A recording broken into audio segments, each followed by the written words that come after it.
Donc, l'interprétation simultanée est offerte. C'est disponible en anglais et en français. Durant cette session, vous pouvez trouver le bouton de l'interprétation au bas de votre écran Zoom pour sélectionner soit l'anglais ou le français, dépendant de votre langage de préférence. Donc, l'interprétation devrait commencer maintenant. Si vous avez besoin de soutien, laissez-nous savoir dans le chat. Donc, mon nom, c'est Madeline Nielsen. Je suis le directeur de capacité pour le mentorat pour le Fund for Innovation. Premièrement, j'aimerais reconnaître que le Conseil manitobain pour la coopération internationale et le Fonds pour l'innovation et la transformation sont situés sur le territoire visé par le traité numéro 1. Le territoire auquel nous réunissons sont le territoire traditionnel du peuple Anishinaabe, Cree, Oji-Cree, Dakota et Dene et la partie nationale des Métis de la Rivière-Rouge. Comme nous nous joignons de différentes parties de l'île aux tortues de partout dans le monde entier, nous vous encourageons à en apprendre un peu plus davantage sur la Terre sur laquelle vous vivez en utilisant le lien sur le chat. Et aussi quelques petites notes pour notre session d'aujourd'hui. Je note que cette session est enregistrée. Et si vous aimeriez poser une question à nos présentateurs, nous aurons du temps dévoué pour un temps de questions-réponses à la toute fin de cette session. Donc, tapez votre question dans le chat, soit en anglais ou en français. Ou cliquez la levée de la main et on va essayer de vous rejoindre. Et maintenant, je vais vous introduire à notre modératrice aujourd'hui, Annette Barra, qui est officier pour l'environnement au Fonds d'innovation et de transformation. À toi, Annette. Merci, Madeleine.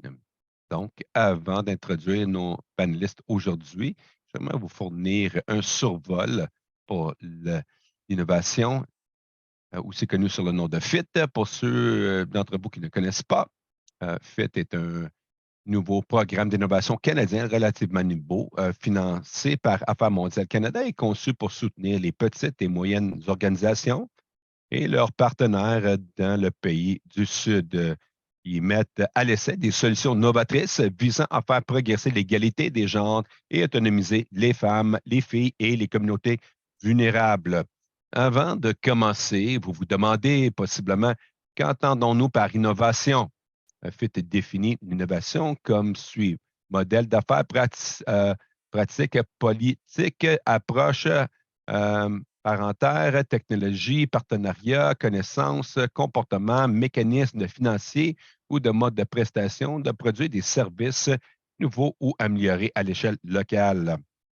Dans l'esprit d'innovation canadienne, nous allons entendre de trois organisations qui innovent, se concentrent sur l'hygiène, hygiène menstruelle. Et alors aujourd'hui, Alisa Hertz, qui représente Women's Global Health Innovations du Canada, et Félix Mobouquet, qui représente Women's Global Health Innovations au Uganda. Olivia Kachuma, Canadian Physicians for Aid and Relief à Malawi. Et Proudfoot et Margarine Namitala, qui représente Girls of Tomorrow, qui se joignent au Canada et Uganda. Donc, si vous aimeriez apprendre plus sur nos panélistes, nous avons inclus un lien dans leur biographie dans le chat. Bienvenue à tous nos intervenants. Merci. Donc, nous allons débuter ce panel en entendant de chacun des organisations, le contexte de leur innovation et ce qui fait que c'est innovateur. Donc, je vais débuter avec Alisa et Félix. Vous avez fini de tester votre solution innovante en Ouganda à la fin de 2021.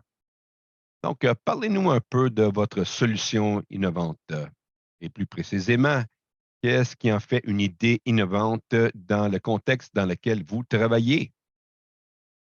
Merci pour cette opportunité pour Félix et moi de partager nos produits tests au Uganda.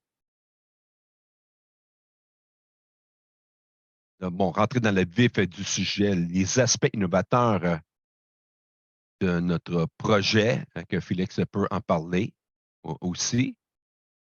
Il était directement sur le terrain. Il y avait plusieurs aspects, en fait, qu'on essayait de ajuster où étaient les innovations et Et si nous étions pour distiller le tout, on pourrait dire que de prendre une opportunité de rencontrer ou fermer la faille dans l'éducation, mais aussi dans l'économie, les situations économiques où la santé menstruelle et la gestion de l'éducation était définitivement une faille qui était là, les tabous et les stigmatismes autour de la santé menstruelle et l'hygiène menstruelle, la pratique culturelle et les mœurs qui étaient enracinées, si on veut, dans les systèmes de croyances locales et le résultat de santé, dans les résultats socio-économiques ou les résultats d'études jouent dans le facteur dans la conception d'arriver avec une conception innovatrice ou une approche innovateur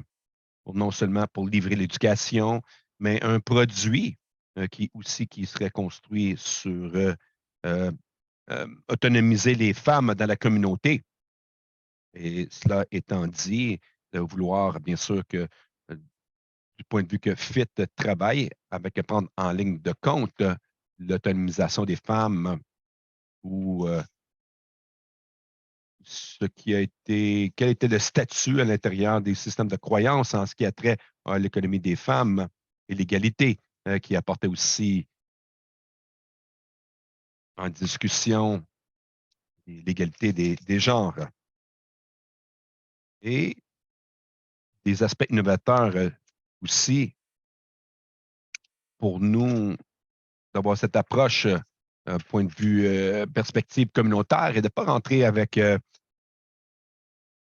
un programme étroitement conçu, mais qui ait de la flexibilité en ce qui a trait d'entendre les leaders culturels ou les leaders religieux et de le concevoir et de regarder ce qui était déjà sur le terrain. Donc, le point de quel outil avons-nous que nous pouvons en fait adopter ou quelles organisations pourrions-nous travailler avec les différents programmes ou d'autres ONG. Il y avait des programmes semblables que nous pourrions adopter ou adapter, si on veut, mais aussi de construire sur ce. Et je voulais dire simplement, et Félix en parlera plus aussi en ce qui a trait, c'était pas notre premier projet à l'intérieur de cette communauté. Et je crois que ça, c'était vraiment vital pour construire cette confiance et cette relation pour que lorsqu'on rentre avec un différent modèle, la première était bien sûr de l'éducation, mais comment pouvons-nous construire quelque chose de durable qui est basé sur le marché, qui va améliorer la vie des femmes dans ces communautés et donc construire sur ces relations et de construire un projet et les outils qu'on utilise alentour de tout ça. Donc, je vais laisser Félix parler comme il était le gestionnaire du projet et sur le terrain et au travers du projet dans son entièreté. Donc, vas-y, Félix. Oui, merci. Tel que mentionné, une partie de notre succès qui était la cause de quelques points, bien sûr. Premièrement, c'est d'avoir une revue des projets existants, ceux qui sont faits par nos partenaires, de découvrir qu'est-ce qui pourrait, euh, sur ce qu'on pense, quel est le potentiel de gravité. Donc, avant de mettre le pied et de travailler, on avait beaucoup de partenaires avec qui travailler, de parler, incluant les leaders culturels qui étaient sur le terrain déjà. Donc, il n'y a pas de façon qu'on peut aller à la communauté sans avoir les leaders culturels et surtout les femmes les narratifs de ces gens. Donc, les leaders culturels sont vraiment importants et nos partenaires qui sont dans ces projets, dans leurs divers terrains. Donc, de ne pas oublier aussi qu'on se tapait dans leurs expériences.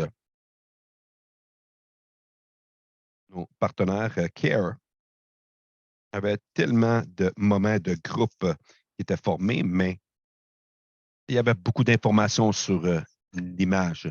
Donc, lorsqu'on était partenaire avec les mêmes groupes, on a pu les avoir, prendre l'information et d'apprendre sur l'hygiène et le produit.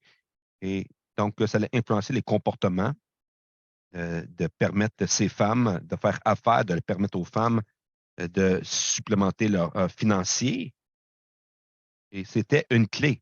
Je voulais étendre un peu plus sur leur rôle et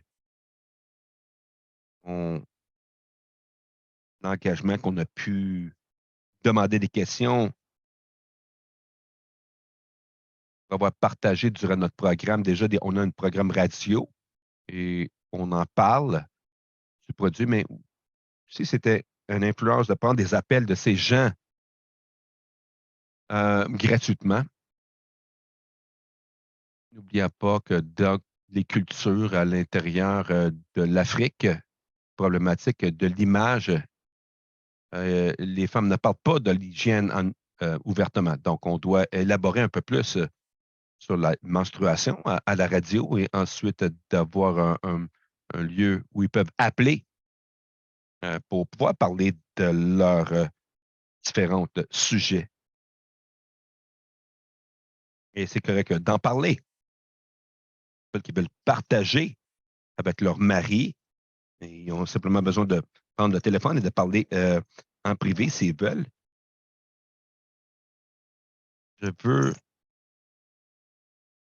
parler un peu plus des leaders culturels. La culture, oui, et c'est un tabou pour les femmes qui sont en menstruation d'aller, on doit faire partie de la formation, de les laisser savoir au moins, c'était le tabou, si on veut, mais lorsqu'ils embarquaient, d'apprécier notre formation, ils venaient sur les émissions radio pour parler un peu plus sur le besoin de cette information. C'est important que les garçons, les hommes, devaient regarder et prendre l'information des différents leaders culturels. Et c'était très une influence euh, pour l'innovation chez les femmes. Et Lisa peut parler un peu plus là, du rôle des différents groupes. On a la communauté, malgré qu'ils avaient des formations dans leur VSLA, leur association, les femmes qui sont dans ce groupe, ils devaient avoir quelque chose à partager dans chaque groupe, à chaque jour où ils se rencontraient euh, et de partager les profits après avoir fait les ventes. Donc, ces groupes ont besoin de aider à vendre pour partager les profits. Et les femmes devaient maintenant euh, euh, avoir des profits euh, et d'en parler dans leur réunion VSA pour un groupe de femmes qui se rencontrent à toutes les 5, le vendredi ou la fin de semaine. Et il y en avait un plus petit groupe et il y avait des problématiques qui euh, plus avec les jeunes gens que plutôt avec les personnes plus âgées. Euh, donc, une partie du groupe VSLAS, donc c'est sorti des plus grands groupes de VSLA et on a trouvé nos champions là. Donc, l'équipe de vente, l'équipe de marketing dans la communauté. Il y avait un mec des garçons. Et les garçons ont servi comme d'exemple pour les autres garçons de la communauté. Nos découvertes du rapport et ce qu'on a vu avant le projet, c'est que les hommes et les femmes, l'une des raisons pourquoi les femmes sortaient de l'école, la honte d'être assise à côté d'un garçon ou d'un garçon qui attend votre siège. Donc, les filles n'allaient pas à l'école durant leur menstruation.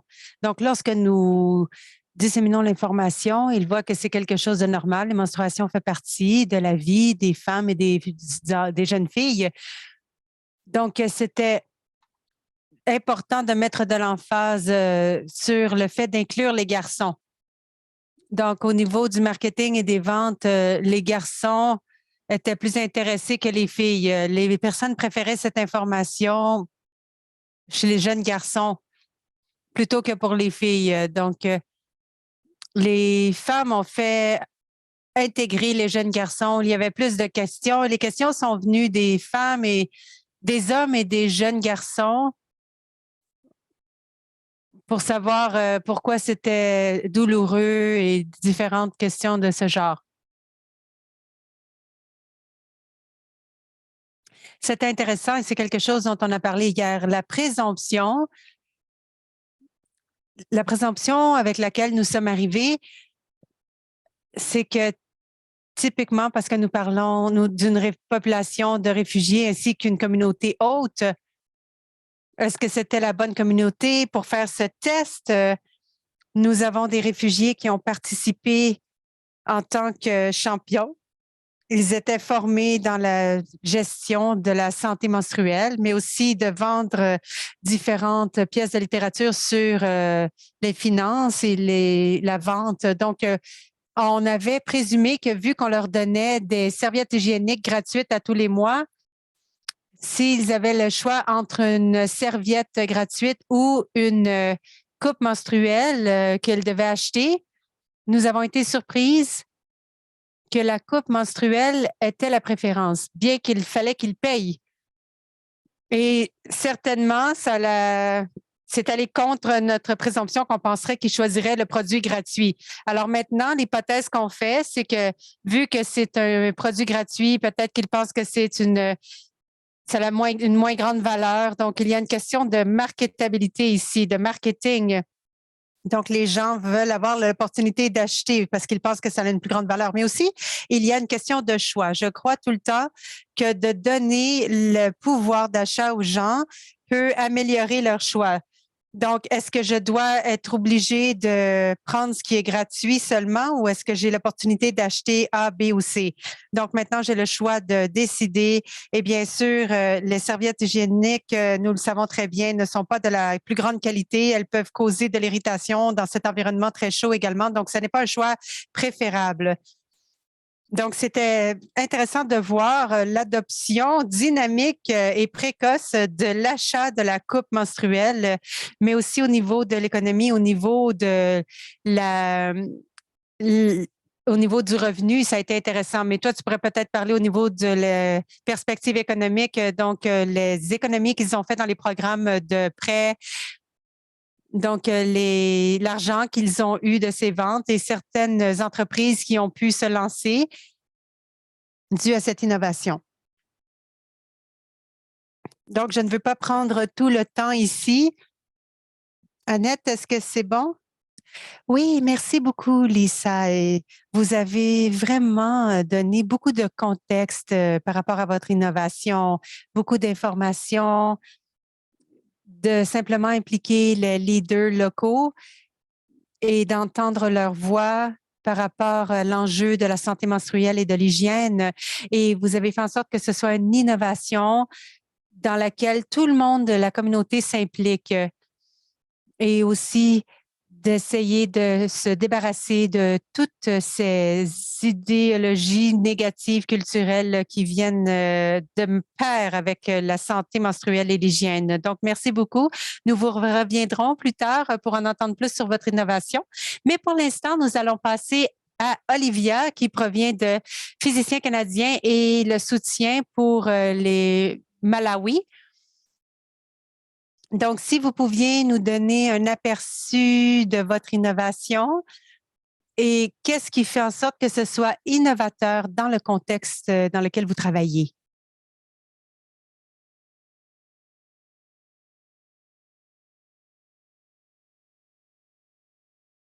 Bonjour, est-ce que vous m'entendez? Oui, Olivia, nous vous entendons. Merci beaucoup. J'essaie de faire une vidéo au départ, mais il semblerait qu'il ne veut pas s'afficher. Donc, de toute façon, mon nom, c'est Olivia Kachuma. Je travaille avec le Canadian Physicians for Aid and Relief à Malawi pour l'aide et le secours à Malawi. Donc, j'ai mis en œuvre un programme pour les jeunes filles pour adresser le problème menstruel. Donc, l'objectif de ce projet, c'est que nous voulions diminuer le taux d'absentéisme des jeunes filles, qui était très commun chez nous, dans le domaine où nous travaillons. Dans la région où nous travaillons. Donc, on regardait la liste de présence dans les cours. Nous avons vu que l'inscription des jeunes filles à différents niveaux continuait de décliner au fur et à mesure que les cours avançaient, donc les niveaux d'études avançaient, donc au moment où les jeunes filles étaient menstruées, finalement. Donc, l'un des exemples, c'est que nous avons fait beaucoup de travail de soutien. Donc, j'ai débuté ce projet en utilisant des coupes menstruelles.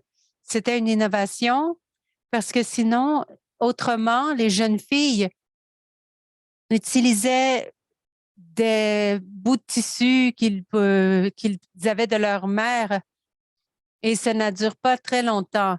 Donc, lorsqu'elles sont menstruées, elles doivent rester chez elles 3 ou 5 jours parce que le petit bout de tissu ne pouvait pas perdurer toute la journée lorsqu'elles étaient à l'école. Donc, pour les coupes menstruelles, c'était complètement quelque chose de nouveau dans cette région. Et nous sommes ravis que ce projet a pu introduire les coupes menstruelles parce que vers la fin du projet, les jeunes filles préféraient la coupe menstruelle parce qu'elles n'étaient pas obligées de retourner chez elles pour se changer. Une autre innovation, c'est que nous avons impliqué les jeunes garçons également, les pères et les dirigeants locaux et la communauté au complet. Et comme Félix l'a dit plus tôt, les enjeux menstruels, c'est comme un tabou. On en parle rarement dans les communautés. Donc, nous devions démystifier ce sujet. Et nous avons parlé aux parents ainsi qu'aux jeunes garçons. On leur a expliqué que c'était normal, ça faisait partie de choses naturelles, qu'ils devaient soutenir ces jeunes filles. Au départ, ils étaient comme vraiment, mais au fur et à mesure que nous avons présenté l'information, nous les avons impliqués, ils ont commencé à comprendre le concept et ça a très bien fonctionné. Une autre partie du projet dans cette innovation, c'est que le projet a donné les compétences aux jeunes filles.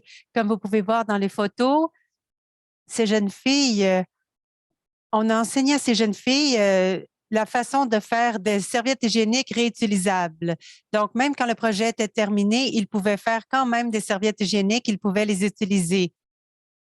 Donc, ceux qui ne pouvaient pas se permettre d'acheter des serviettes hygiéniques jetables, ils avaient maintenant les compétences pour se créer eux-mêmes des serviettes hygiéniques réutilisables.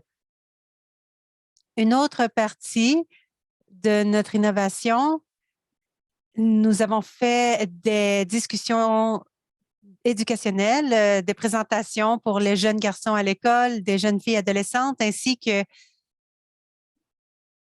pour les professeurs mâles ou les hommes professeurs et aussi les femmes professeurs pour qu'ils soient des modèles pour les jeunes filles. Donc, ces présentations officielles, nous avons expliqué que ce n'était pas correct de timider une jeune fille si elle était menstruée. Ce n'était pas correct et si vous voyez qu'une jeune fille est menstruée, vous devez la soutenir et en même temps, vous soutenez l'éducation pour les jeunes filles. Et la même chose pour les jeunes filles, on leur a expliqué qu'est-ce qui s'en venait pour eux. Et les professeurs ont été encouragés à continuer de soutenir les jeunes filles.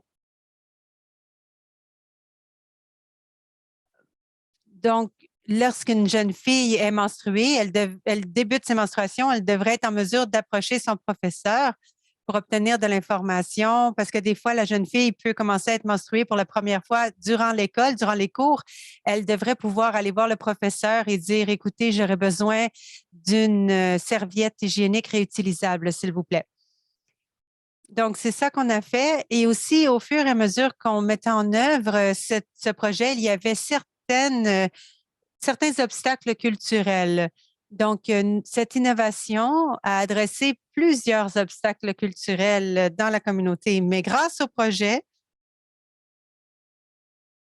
ces obstacles culturels ont été minimisés. J'ai parlé du fait que c'était tabou, on ne devait pas parler de menstruation. Donc, c'est vraiment un paradigme profondément ancré dans la culture où nous ne parlons pas de menstruation avec nos jeunes filles. Mais ici, nous avons été en mesure de détruire ces obstacles et ces frontières. Donc, nous avons vu qu'il y avait un éclatement. On a fait éclater ces tabous et les jeunes filles ont été en mesure de parler à leurs professeurs également. Nous avons dit que les jeunes filles pouvaient parler aux professeurs mâles ou hommes ou femmes.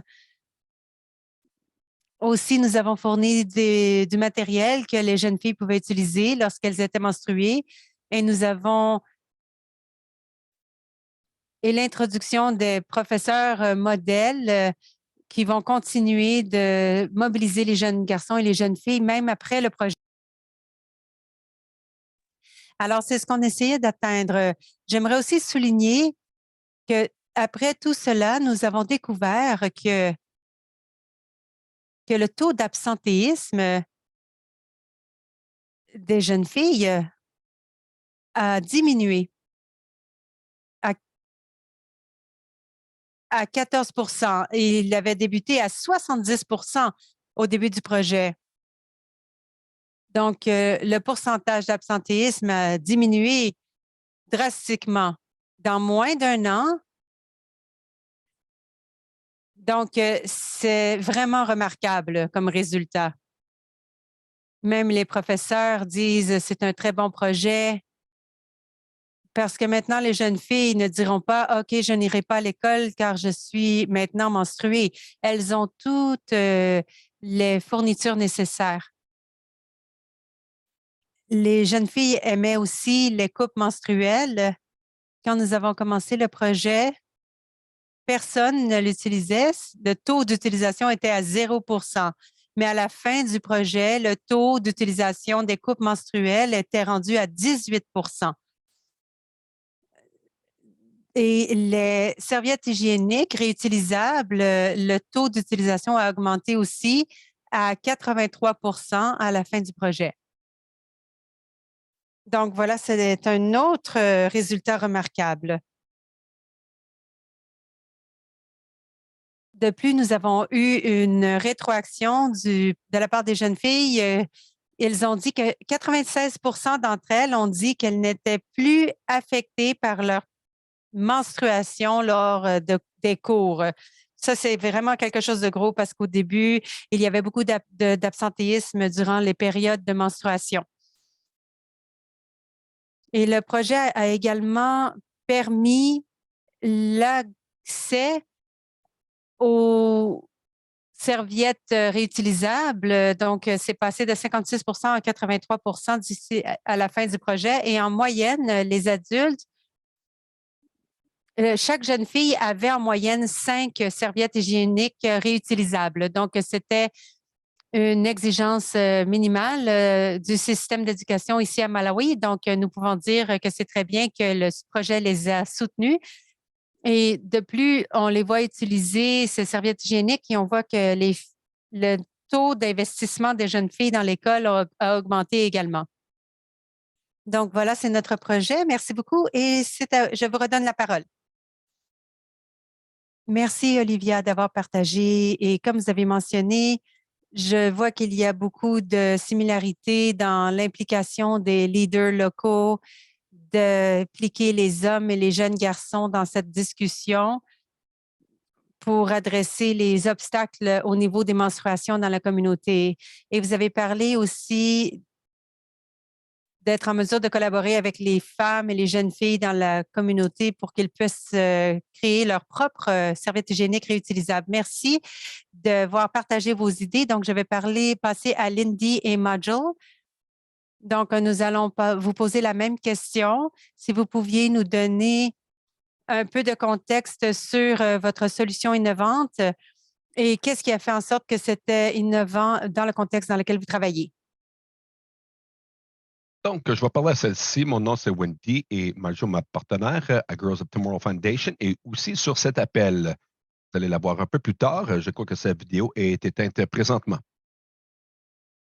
Donc, notre solution innovateur était connecter 3 domaines qui semblait séparer, les inclure dans un programme pour augmenter l'autonomisation de menstruation, de réduire l'absentéisme dû aux menstruations. Donc, le programme s'appelait la permaculture, combattre la stigmatisation menstruelle au reste de jardin permaculture centré sur les femmes. Et à l'intérieur du jardin, les plantes que nous étions en train de faire pousser étaient grandies avec un but pour soutenir les différents stages de menstruation. Et donc, un exemple serait le gingembre. On faisait pousser le gingembre et les garçons apprenaient côte à côte avec les filles comment utiliser le gingembre pour soutenir le processus de menstruation des femmes. Donc, le gingembre, c'est un anti-inflammatoire puissant qui diminue les crampes. Et donc, le gingembre est une plante que vous pouvez utiliser durant la période de menstruation active lorsque quelqu'un expérimente des crampes. Donc, on enseignait aux participants comment faut accroître la plante dans une permaculture utilisant des techniques de croissance bio. Et les gars et les filles étaient impliqués ensemble pour créer ce jardin et d'apprendre à gérer, prendre soin du jardin. Ensuite, nous avions appris qu'est-ce que chaque herbe pouvait faire pour le corps féminin. On avait inclus aussi des choses pour qu'est-ce que les herbes faisaient pour les corps masculins. On a appris des compétences sur comment utiliser les herbes pour faire ces choses. Donc, par exemple, le gingembre, on coupait le gingembre pour montrer à peu près combien de gingembre est un thé efficace pour diminuer les crampes. Donc, dans ce programme, on avait connecté l'hébergologie, la nutrition, les compétences de jardinage et la menstruation, l'anatomie de les femmes pour apprendre sur le processus de menstruation dans cette pratique intégrative d'expérience pratique. Et dans ce processus, nous essayons de ces jardins, est-ce qu'elles pourraient augmenter le soutien menstruel des parents, des enseignants, et ensuite les garçons avec les filles et les filles envers les plus jeunes filles aussi. Est-ce que nous allions avoir une réduction de la quantité de classes qui étaient manquées par les filles? Et donc, les étudiants femelles étaient plus confortables de venir à l'école pendant les menstruations pour voir si, honnêtement, si nous pouvions changer la structure de le stigmatisme de menstruation, que ça devienne une célébration de la menstruation et célébrer la menstruation. C'est quoi d'être une femme? Et donc, ce jardin était un peu une célébration, un lieu de célébration pour le corps féminin où les garçons et les filles pouvaient être impliqués ensemble dans leur création. Et cet espace était là pour prendre soin de la femme. Et c'était bon, bien amusant, et on a eu beaucoup de succès dans ce processus. Donc, nous étions vraiment heureux d'utiliser cette idée innovatrice. Oui, je crois que c'est une introduction bref que j'ai. Si vous avez des questions, sentez-vous libre. Je peux répondre aux questions aussi. Merci, Wendy. Lindy, pardon.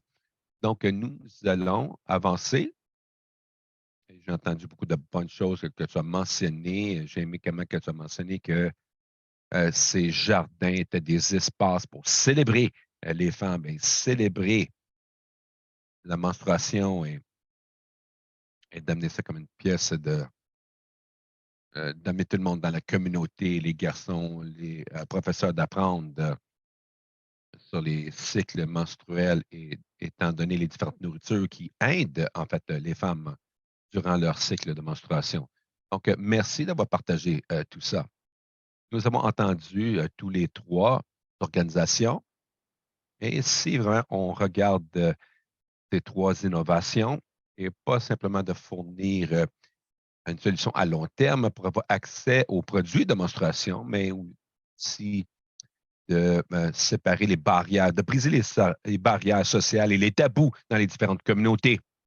Et additionnellement, de réduire le nombre de pads qui vont rentrer dans les dépotoirs. Donc, je vous demanderai maintenant de parler un peu de votre innovation et comment elle contribue à la durabilité de je vais commencer avec Lindy et Marjorie. Lindy, tu avais mentionné que tu utilises un des innovations clés, c'est la permaculture, les jardins. Possiblement que tu pourrais commencer en expliquant à notre auditoire pour que les gens qui ne comprennent pas quel est un jardin de permaculture et plonger en profondeur. Merci. Donc, la permaculture, en fait, c'était inventé par un gars qui s'appelle Bill Mollison en Australie. Et la société traditionnelle, on fait des choses qui sont semblables depuis des, des âges. La permaculture veut dire l'agriculture permanente. Ça veut dire qu'il y a beaucoup de plantes pérenniaux qu'on fait grandir dans les jardins. Donc, dans nos jardins de femmes, on a beaucoup d'arbres. Et donc, un exemple de cela, c'était le Green Heart Tree. L'arbre Green Heart est traditionnellement été utilisé au Uganda pour aider à stabiliser les hormones. Donc, la permaculture, c'est un système par lequel on utilise ce qui est disponible, les matériaux locaux que nous avons et quelles plantes natives nous avons alentour pour créer des systèmes durables de, jardins de foresterie. C'était l'apex de la permaculture où on a un système qu'on a créé. On a fait du travail dans le sol, on a planté, on a planifié pour la rétention d'eau pour mitiger l'effet du changement climatique au travers des territoires qui sont conçus pour avoir ce que ça a besoin. On en a besoin pour permettre l'abondance essentiellement. Donc, dans nos jardins, on utilise des fertilisants, mais les fertilisants n'étaient pas synthétiques. Il y a des choses comme des, des feuilles mortes et on utilise les ressources locales pour rajouter une abondance permanente d'un espace de jardinage. Est-ce que c'était quelque chose que tu voudrais rajouter sur les jardins de permaculture? Bonjour tout le monde. Merci Lindy. Merci pour l'introduction et ce que tu as partagé à date. Bon, les jardins étaient considérés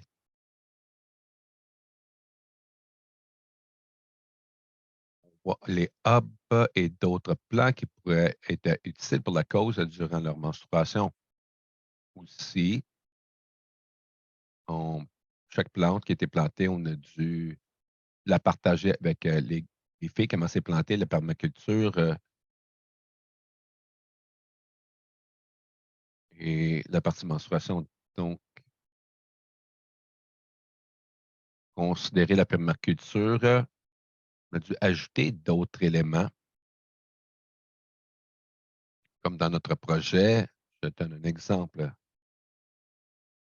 Savon, lorsqu'on la plante, sour soap, ça prend du temps de croissance. C'est comme ça qu'on doit la planter. Si on la plante, voici comment l'utiliser. Et aussi, on démontre comment elle est utilisée et utile pour l'environnement, surtout le sol et ce qu'elle rajoute dans le sol. Brièvement, je dois parler de moringa. Le moringa, en tant qu'arbre,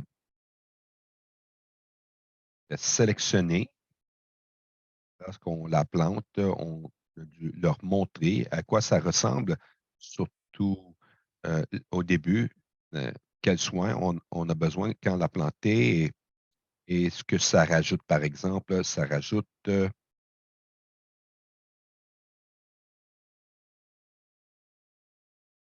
on va parler de ce que ça rajoute dans le sol, mais moringa, c'est très utile dans le sol et on doit considérer toutes les choses qu'elle rajoute au sol et ce qu'elle rajoute dans nos corps et comment c'est utile durant la menstruation. Donc, c'est ce que je peux parler brièvement et tu vas pouvoir rajouter plus par après. Merci, Majo. Oui, je crois que c'est une partie importante que Majo a apportée. Le sol, donc, dans la permaculture, on veut planter des plantes, une variété de plantes. Donc, on veut augmenter la biodiversité qui, bien sûr, qui est bonne pour notre monde, surtout durant le changement climatique. La permaculture et ses jardins, euh, ça s'appelle un guild. Donc, il y aura un arbre au milieu et vous allez planter des herbes et d'autres. Ça peut être annuel aussi, alentour de l'arbre. Et l'arbre, par exemple, ça fait partie de la famille P, ça va amener le nitrogène dans le sol. Et ensuite, il va y avoir des herbes qui possiblement ont besoin de beaucoup de nitrogène. Et les bananes, les bananiers, donc s'ils prennent beaucoup de nitrogène et de potassium, ils auront besoin de cette chose pour soutenir sa croissance aussi.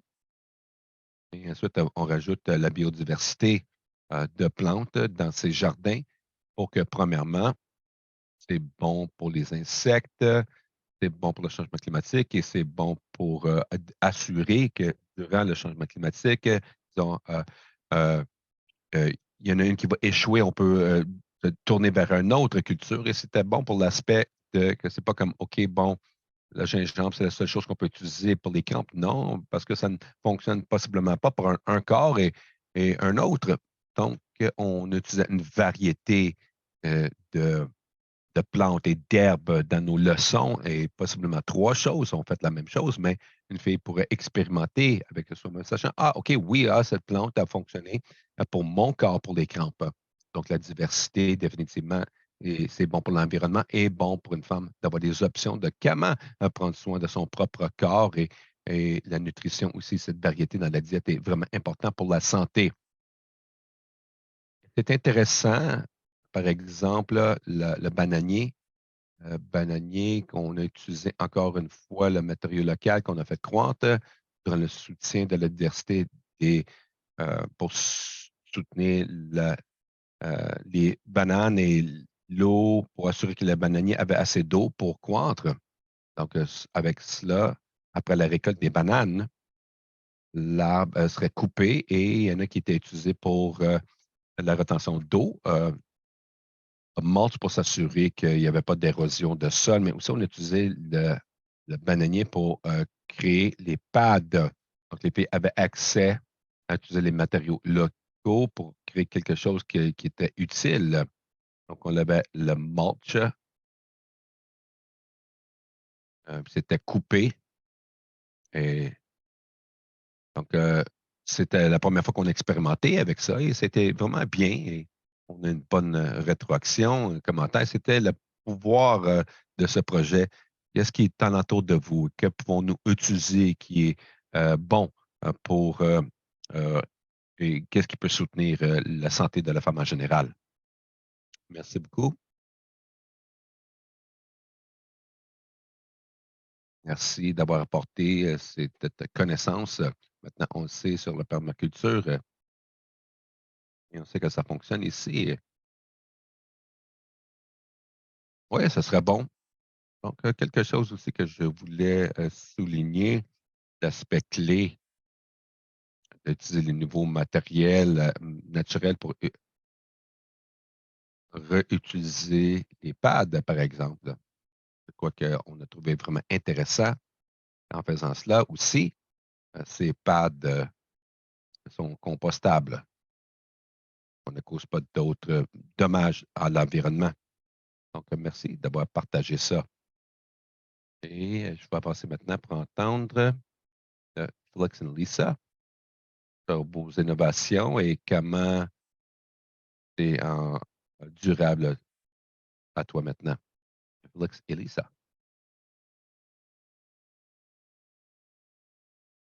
C'est dans sourdine. Voilà. Merci encore. Et Lisa, c'était vraiment intéressant, très fascinant aussi.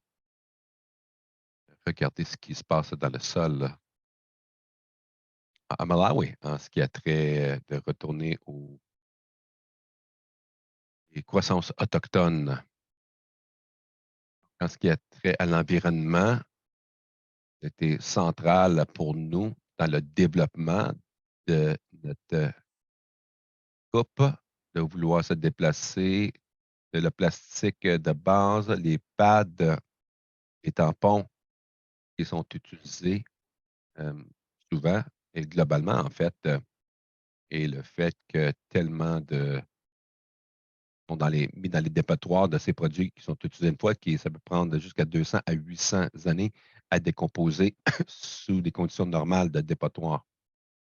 Donc, les statistiques aux États-Unis, on regarde plus de 20 millions de tonnes, milliards de tonnes de produits uniques, à usage unique, qui vont dans les dépotoirs tous les ans. La réalité, c'est que ces bio déchets devraient aller dans un incinérateur. Regarder à la valeur de où les plastiques, de où ils viennent, premièrement, et dans le manufacturier jusqu'à leur utilité. Donc, on parle pour nous, c'est de regarder du début à la fin de développer quelque chose qui aura être utilisable, avoir un choix plus confortable et plus utile et confortable pour la femme et l'environnement interne et externe aussi. Donc, pour nous, c'était de regarder à épargner de l'eau, tout, quand on est en train de manufacturier, le tout, et par rapport à nos innovations, que ça n'exige pas de bouillir ou trop d'eau à nettoyer, donc ça doit simplement nettoyer. Et les statistiques que les, les mesures qu'on a sauvées, on a sauvé à peu près 195 000 litres d'eau depuis qu'on a commencé à produire et à livrer euh, et à divertir 1 million de ces 1,2 million de produits à usage unique du dépotoir et tous les autres aspects d'aller à la pharmacie, se stationner à la pharmacie, le magasin et l'emballage.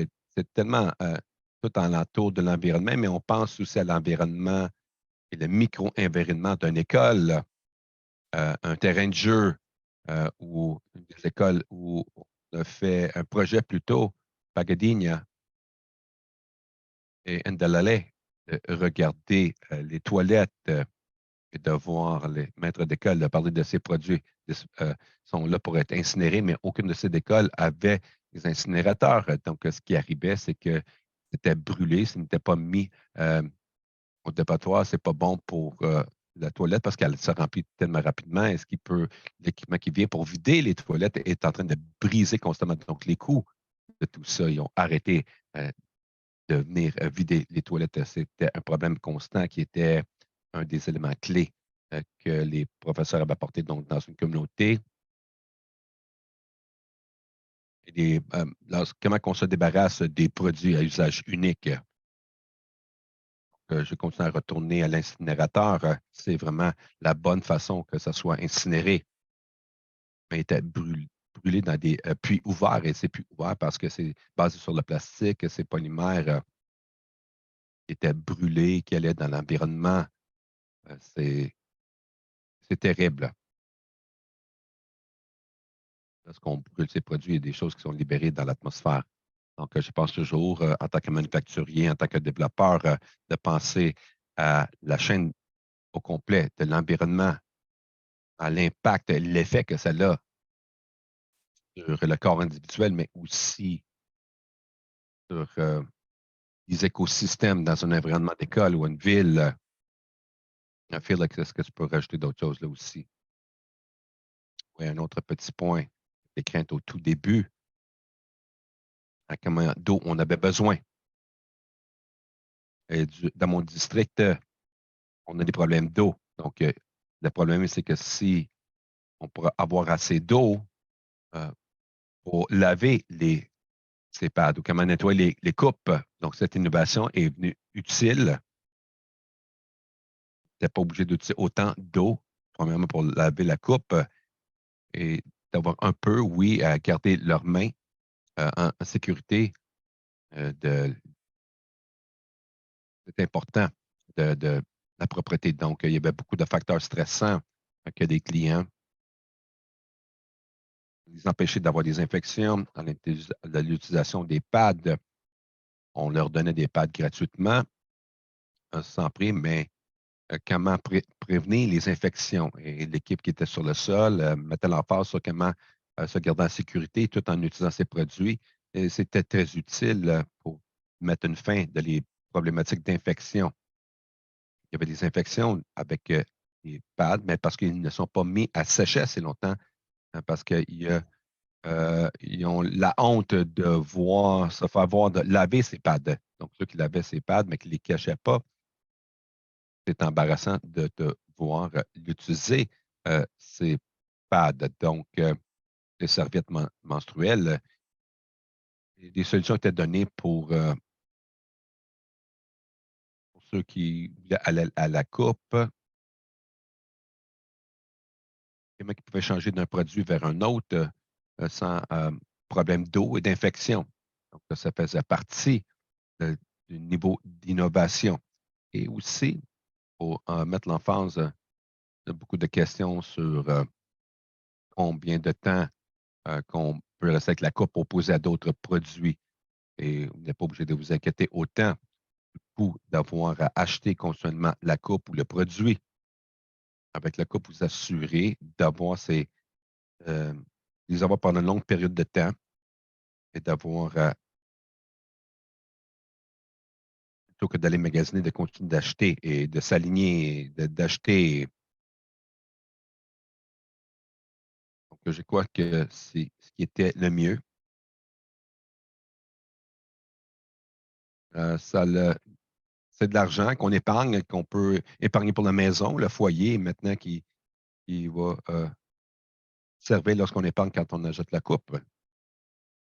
La coupe, cela a vraiment fait des miracles. Je n'oublie pas de mesurer que le produit était, l'intention, c'était pour Uganda et le district et d'autres pays. On avait beaucoup de demandes des pays avoisinants qui voulaient venir et acheter la coupe et l'amener dans un autre pays. Donc, ça, c'était intéressant dans ce qu'on partageait. Il y avait une fierté là aussi en ce qui a trait euh, un terrain d'école qui est beaucoup plus propre et d'être conscient de l'environnement, et étant donné un environnement plus propre. Donc, merci. Merci. Je crois que la durée de vie, c'est de 10 ans, je crois. Je ne sais pas si vous pouvez confirmer. On va partager comment que l'innovation considère l'environnement, pas juste l'environnement externe, mais aussi l'environnement interne de la santé des femmes. Et donc, je vais passer maintenant à Olivia, le SIPA.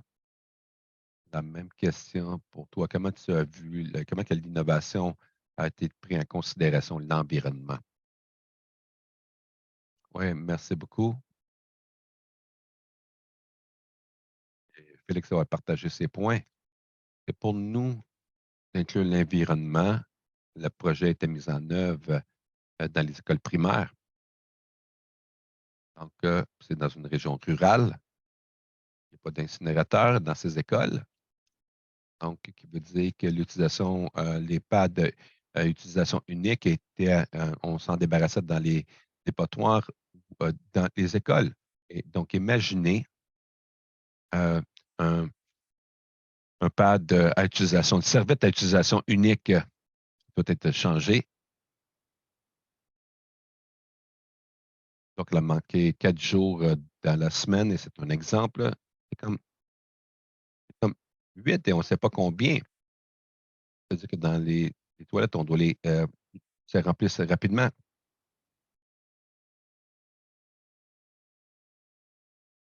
C'est qu'on a dû creuser et vider le puits euh, en creusant un autre. Ça veut dire déstabiliser le sol et créer d'autres problèmes.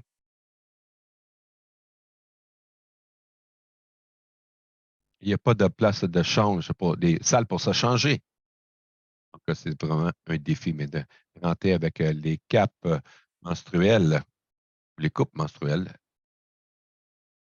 rapporter qu'ils pouvaient ne pas manquer l'école. Ça veut dire que non seulement qu'ils se débarrassent des dépotoirs et l'environnement a été meilleur grâce à ça. Et ça change la vie. Les produits qui changent la vie. Ça veut dire qu'ils n'ont pas à, les écoles n'ont pas à creuser des puits encore et rajouter un puits. Et des puits, la façon qu'ils construisent des puits, l'école devait engager quelqu'un pour creuser et quelqu'un pour creuser ces puits. Ils savaient qu'ils devaient payer, que l'école, cet argent est épargné maintenant et peuvent acheter d'autres choses pour l'école. Ils peuvent acheter des livres, des textes et d'autres choses pour l'école avec l'argent qu'ils ont épargné. Et le projet a apporté beaucoup de positifs. C'est tout ce que je peux partager. Merci. Merci, Olivia. On va partager comment chaque génération prend en considération l'environnement avec l'utilisation des pads réutilisables qui n'exigent pas c'est fréquemment que les serviettes qui doivent être jetées après un usage. Donc, à ce point maintenant, nous allons avancer à voir si on a des questions de l'auditoire. Vous pouvez demander des questions, lever la main pour poser des questions verbalement. Vous pouvez mettre des questions dans le chat. S'il y a d'autres questions de l'auditoire, possiblement que je peux embarquer avec un et s'il vous plaît, partagez des questions ou des commentaires en levant la main ou en utilisant le chat. Mais pour commencer avec notre présentateur, je me demande s'il y a des résultats clés, des apprentissages qui étaient surprenants ou uniques. On peut commencer avec Lindy. Majo, est-ce qu'il y a quelque chose que tu veux te partager?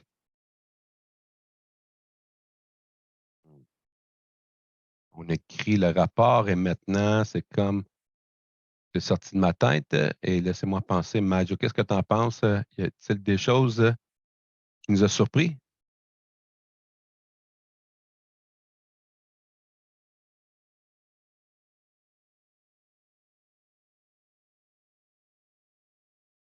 Oui, allô? OK. Premièrement, vous remercier pour le temps que vous nous avez donné pour partager sur nos projets innovateurs. Et une des choses que j'aimerais partager, c'est le fait que lorsqu'on a complété le projet, quelques-uns des étudiants qui venaient se joindre dans les écoles, lorsqu'on travaillait avec le projet, se concentrait sur les étudiants qui étaient des étudiants qui passaient du senior 1 au senior 2, et ceux qui possédaient montaient au senior 3. Et maintenant, on est dans un état où on a des nouveaux étudiants qui voudraient faire partie de la formation parce qu'ils n'avaient jamais vu le projet et quoi qu'on s'entraîne et de connecter avec les menstruations. Donc, c'était nouveau pour eux et il y en avait quelques-uns qui voyaient ces hubs, mais ils ne savaient pas quoi ou comment les utiliser et, euh, et comment que c'était utile pour leur vie. L'autre chose que je peux mentionner aussi, le fait que les hommes, surtout à faire les pads et utiliser les mains pour ces serviettes et comment coudre et comment on devrait réparer ces choses. Maintenant, c'est une discussion de gars ou de filles et d'essayer de voir comment on peut régler une chose ou une autre chose. Et possiblement, un garçon peut dire, on peut faire un pad pour ma sœur et je serai celui qui va aider et montrer. Pardon, l'interprète s'excuse, il semble avoir un problème technique au niveau du son. Un instant, s'il vous plaît.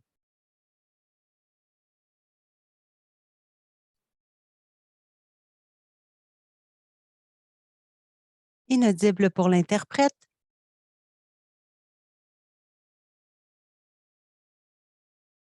Une autre chose dont j'aimerais parler, ce sont les serviettes.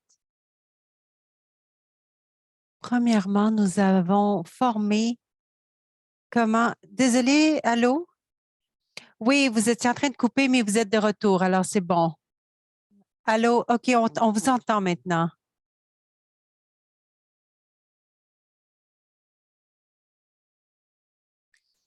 Je crois que ce que Madame a dit par rapport à l'implication des garçons, ça, c'était quand même surprenant.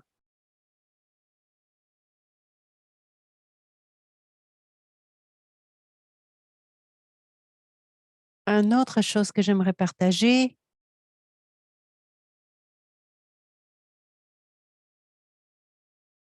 Je crois que l'Internet a coupé pour la madame. Mais ce que Majana disait par rapport à l'implication des garçons pour créer les serviettes, ça a été mis dans notre projet. Mais ce que je trouve intéressant, je regarde notre PMF ici. Au début, nous avons décidé d'ajouter une région de test. Donc, dans nos résultats moyens, nous avons vu que 31 des garçons étaient confortables de parler de menstruation aux filles. Et à la fin du projet, c'était 90 des garçons qui disaient qu'ils étaient confortables et confiants lorsqu'ils parlaient de menstruation avec les jeunes filles. Parce que même dans les écoles canadiennes, je ne penserais pas que 90 des jeunes garçons sont confortables ou à l'aise de parler de menstruation avec les filles. Donc, je crois que c'était un gros pourcentage et c'est une question qu'on a ajoutée parce qu'on trouvait qu'il y avait une augmentation beaucoup plus grande que nous l'avions attendu à ce niveau-là. On avait toujours planifié d'éduquer les garçons en même temps que les filles, mais on ne savait pas jusqu'à quel point les garçons allaient entreprendre cette responsabilité et prendre ce rôle de s'impliquer, de prendre soin de la jeune fille. Donc, c'était intéressant. Donc, le sujet des femmes et la santé menstruelle, ce n'est pas seulement pour les pays en voie de développement, mais moi-même, je suis au Yukon et dans les écoles du Yukon, ce programme pourrait être très utilisé. De voir que 90 des jeunes garçons maintenant, suite à ce projet, sont confortables de discuter de menstruation avec les jeunes filles, c'est énorme et ça a été une surprise pour nous.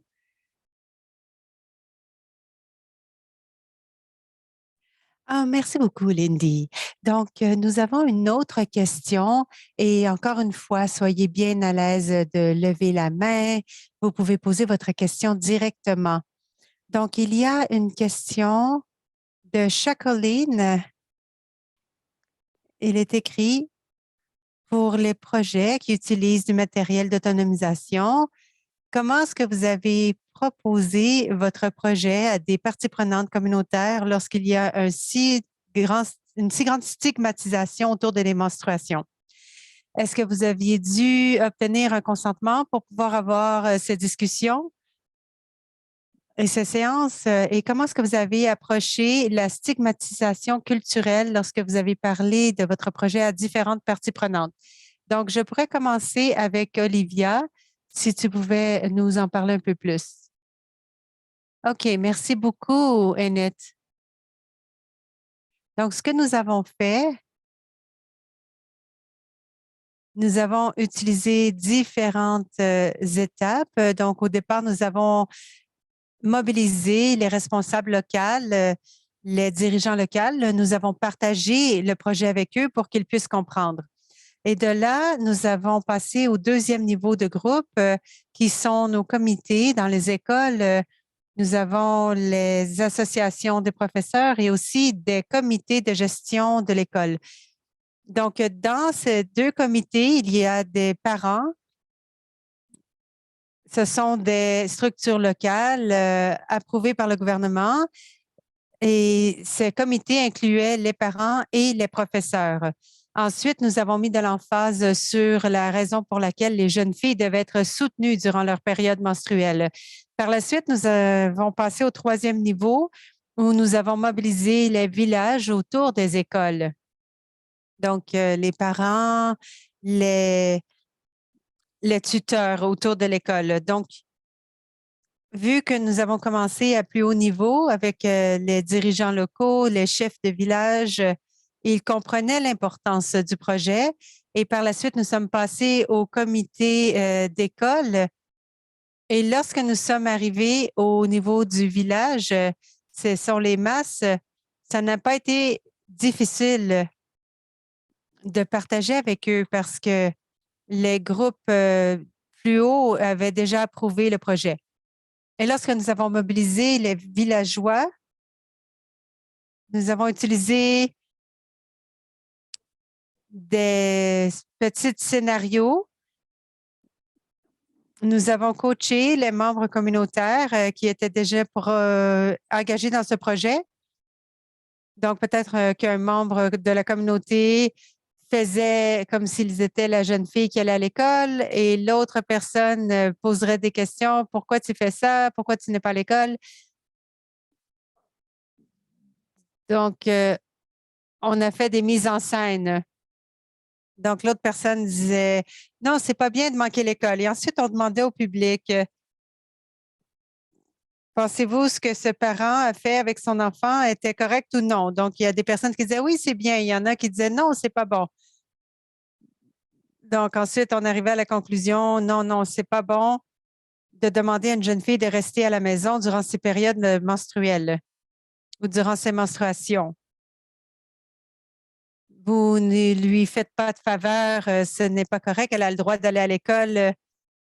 Les menstruations font partie de sa vie, tout cela. Donc, avec ces mises en scène, ils ont été en mesure de comprendre et c'était vraiment bien. Et à la fin, tout le monde était confortable. Donc, c'est comme ça que nous avons fait notre approche à 3 niveaux. Quand on l'a fait aux écoles, c'était la même chose. Donc, l'enseignant en chef, qui était l'enseignant en chef à l'école, a parlé au professeur et ensuite, nous avons parlé également aux jeunes garçons parce qu'habituellement, c'est les garçons qui intimident les jeunes filles. Donc, on leur posait des questions. Donc, quels signes voyez-vous quels sont les signes que cette jeune fille est devenue une adolescente? Donc, il disait l'uniforme ou d'autres choses. Et ensuite, le professeur demandait, est-ce que c'est correct de rire d'une fille lorsqu'elle est menstruée? Au début, il y en a qui disaient oui, et là, après, il y en a d'autres qui ont dit non, je ne crois pas que c'est correct. Donc, nous intimidons cette jeune fille, nous la victimisons, je ne crois pas que c'est correct. Donc, qu'est-ce qu'on ferait si c'était nos sœurs? Est-ce qu'on ferait cela? Et ensuite, ils avaient un débat entre eux et à la fin, ils arrivaient à la conclusion que ce n'était pas correct. Et lorsque nous terminions le projet, les garçons qui avaient été orientés ont formé des clubs et étaient des champions pour l'éducation sur les jeunes filles, entre eux. Donc, ils continuent d'être des champions. Donc, aucun garçon ne devrait être trouvé à intimider une jeune fille. Donc, c'est ça qu'on a fait. Merci beaucoup. Merci, Olivia. Nous avons une autre question ici. Donc, je vais peut-être la citer, la paraphraser. C'est de la part de Benad. Benad vient de Sierra Leone. Et Benad se demande comment est-ce que vous pouvez sensibiliser les jeunes filles à utiliser un nouveau produit. Donc, Lisa et Félix, comment est-ce que vous avez sensibilisé les personnes à accepter une coupe menstruelle? Parce que d'une façon, ça peut être un peu un écart. Il y a beaucoup de communautés qui disent de ne rien insérer dans le vagin. Donc, mettre ça dans ce contexte, c'était également un pays hôte et une communauté pour les réfugiés. Donc, comment est-ce que vous avez fait pour adresser ce projet? Vous êtes en sourdine, Lisa.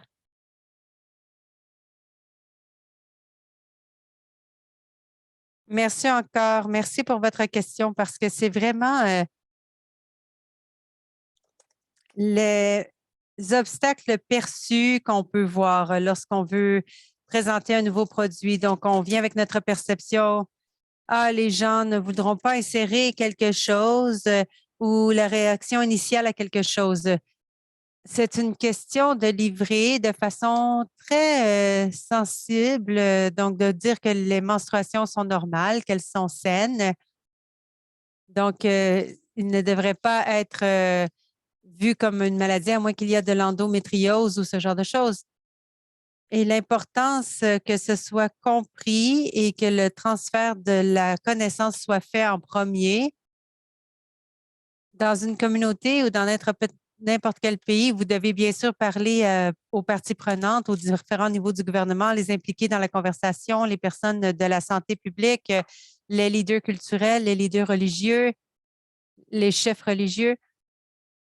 Donc, lorsque nous avons approché l'éducation, nous ne sommes pas seulement allés directement aux menstruations et le cycle menstruel. Il y a tellement autre chose. Donc, il y a une vie complète entre le début et la ménopause. Il y a des signes de santé, il y a des signes de maladie. Donc, même pour les écoulements, est-ce qu'ils sont normaux ou pas normaux? Nous avons parlé des menstruations et maintenant, les gens ont la connaissance. Donc, c'est vraiment de bâtir les relations, de commencer avec les connaissances. Donc, on a commencé avec la puberté.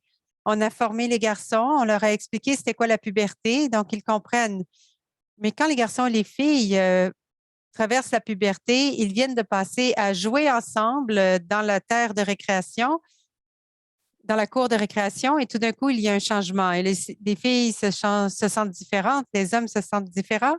Donc, de comprendre qu'est-ce que les deux parties vivent est important. Donc, il faut commencer l'adolescence avec cette connaissance de savoir qu'est-ce que c'est la puberté. Donc, les garçons et les jeunes filles sont au courant de ce qui se passe dans leur corps et dans le corps de l'autre.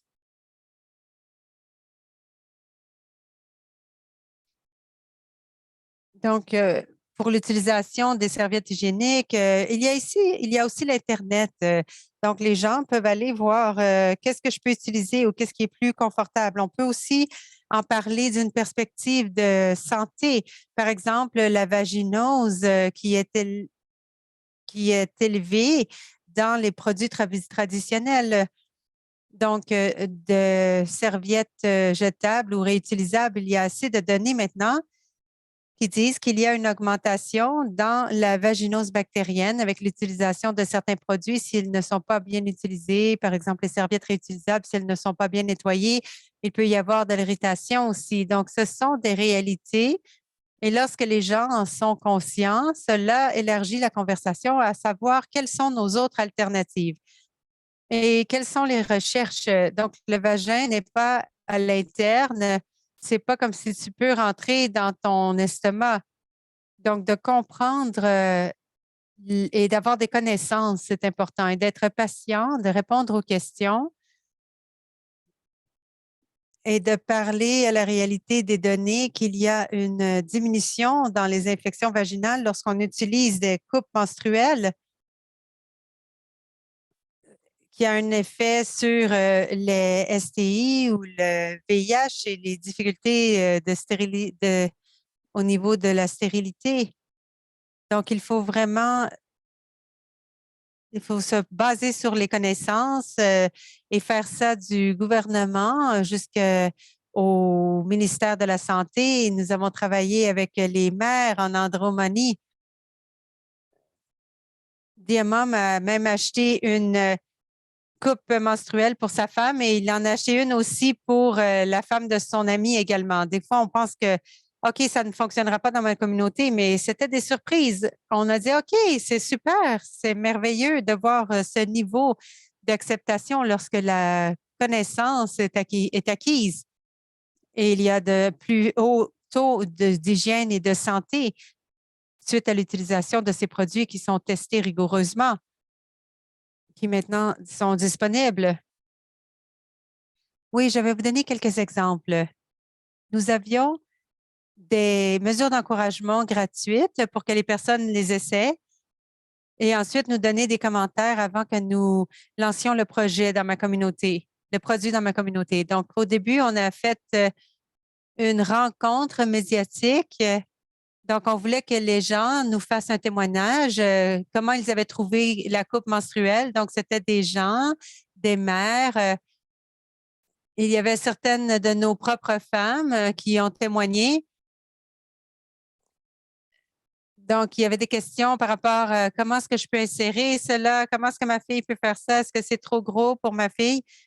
Donc, nous avons fait un exemple de personnes qui avaient reçu le produit avant le lancement du projet. Donc, ça incluait des leaders Même dans notre programme, nous avions des femmes qui venaient témoigner, qui ont apporté l'attention. Elles ont dit, gars, j'ai fait ça, mais nous avons un produit qui s'en vient pour aider.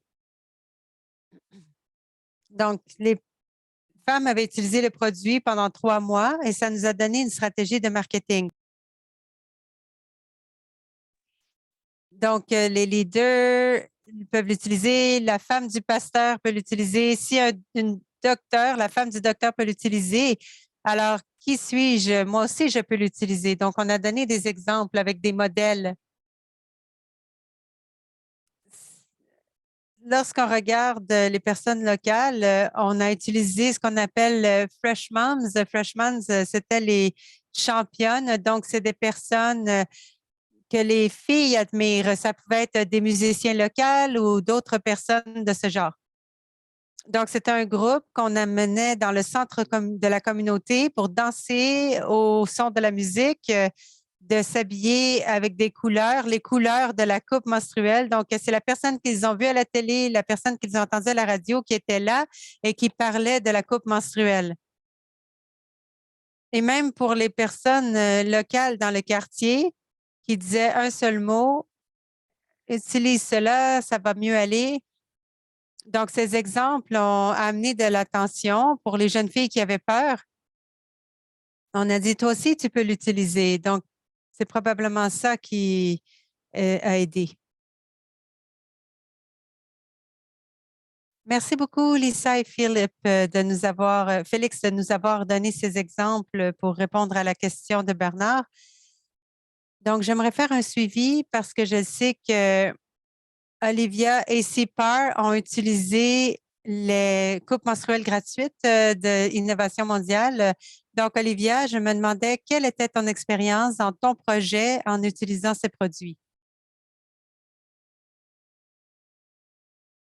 OK, merci beaucoup. Comme je l'ai dit au début, les coupes menstruelles n'avaient jamais été utilisées dans les régions où nous avons mis en œuvre ce projet. Et il y en a même qui disaient, on n'a jamais entendu parler de ça. Donc, ce qu'on a fait, c'est qu'on a mobilisé le personnel du ministre de la Santé. Il y avait également un partenaire qui s'appelle Freedom et nous avons travaillé ensemble.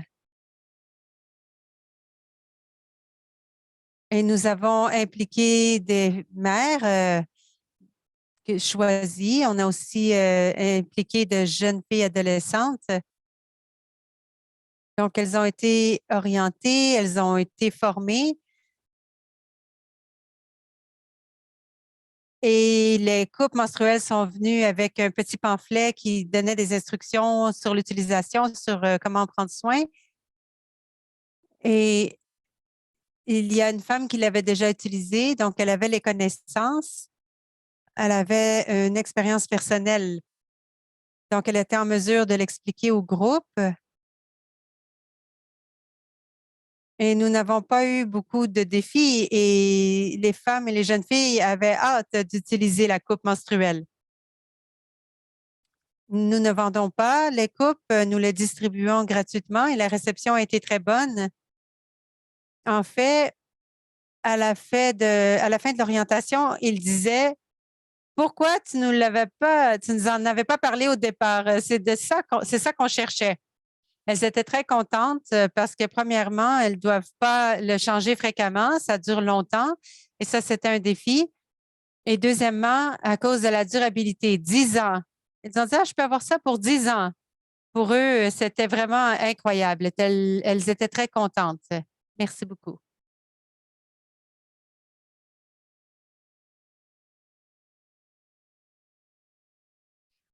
Merci beaucoup, Olivia. Donc, je regarde le chat s'il y a d'autres questions.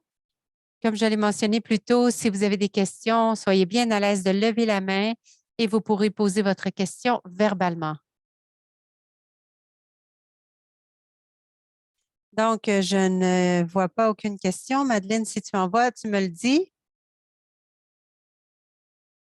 Donc, je n'en vois pas plus, mais j'aimerais demander la même question à Lindy et Majo. Je me demande si vous désiriez ajouter quoi que ce soit sur votre approche pour l'introduction d'un nouveau produit ou dans votre cas, la fabrication de serviettes réutilisables. Donc, j'aimerais savoir comment vous avez approché les communautés avec lesquelles vous travaillez.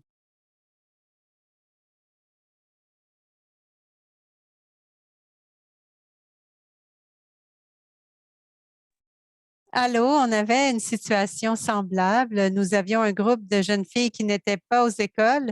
Donc, dans notre projet, nous avions 6 sites de tests et l'un d'entre eux était à notre bureau et 5 d'entre eux étaient dans des écoles. Donc, les filles qui avaient été impliquées dans le programme Women and Girls Foundation, qui n'étaient pas dans les groupes de tests, étaient super. On dit qu'elles testeraient les produits Banana Pad avant de les utiliser dans les écoles.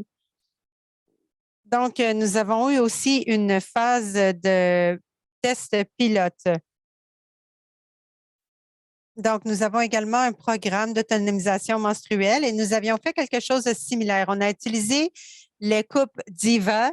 Donc, j'ai envoyé des coupes Diva du Canada au Ouganda et je dirais que j'en ai envoyé environ 15 pour les dirigeants et pour les participants dans la fondation Les filles de demain, Girls of Tomorrow. On leur a demandé de tester les coupes Diva et de partager leur expérience avec le groupe et avec d'autres personnes. C'est la même chose qu'on a fait avec les serviettes bananes. Nous avons changé le tissu qui était sur le dessus de la serviette basé sur les commentaires des jeunes filles. Donc, on a testé et ensuite on a dit oui, il y avait de bons commentaires des gens qui l'ont testé et ensuite on l'a mis en œuvre dans les écoles. Et comme je le disais plus tôt, c'est la première fois que la Fondation Girls of Tomorrow avait fait des serviettes Banana Pad. Donc, nous voulons faire plus de recherches là-dessus et voir si ça pourrait être le produit le meilleur possible. Mais pour nous, c'était de rattacher cela au jardin et de savoir que, disons, si tu n'as pas de coupe Diva et que tu n'as pas de serviette réutilisable, que tu es dans une région rurale et que tu n'as rien utilisé, qu'est-ce que tu peux faire? Donc, c'était ça l'enseignement, d'utiliser des matériaux locaux et de penser à l'absorbabilité, à l'absorption des plantes pour être un soutien. Donc, on voulait vraiment enseigner comment on peut utiliser la nature. Et peut-être qu'il y a quelque chose de mieux dans le contexte local, quelque chose de mieux que la fibre de banane. Donc, on essaie d'inviter cette pensée curieuse de savoir quelles sont les autres options.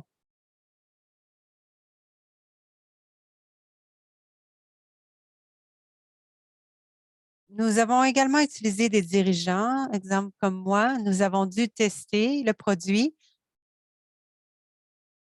et l'expérimenter avant de le donner aux jeunes filles et aux parents.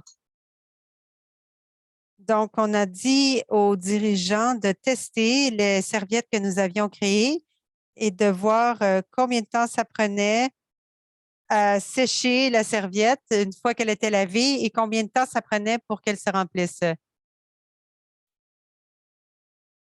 Donc, on a testé avant de distribuer le produit aux jeunes filles et aux étudiantes.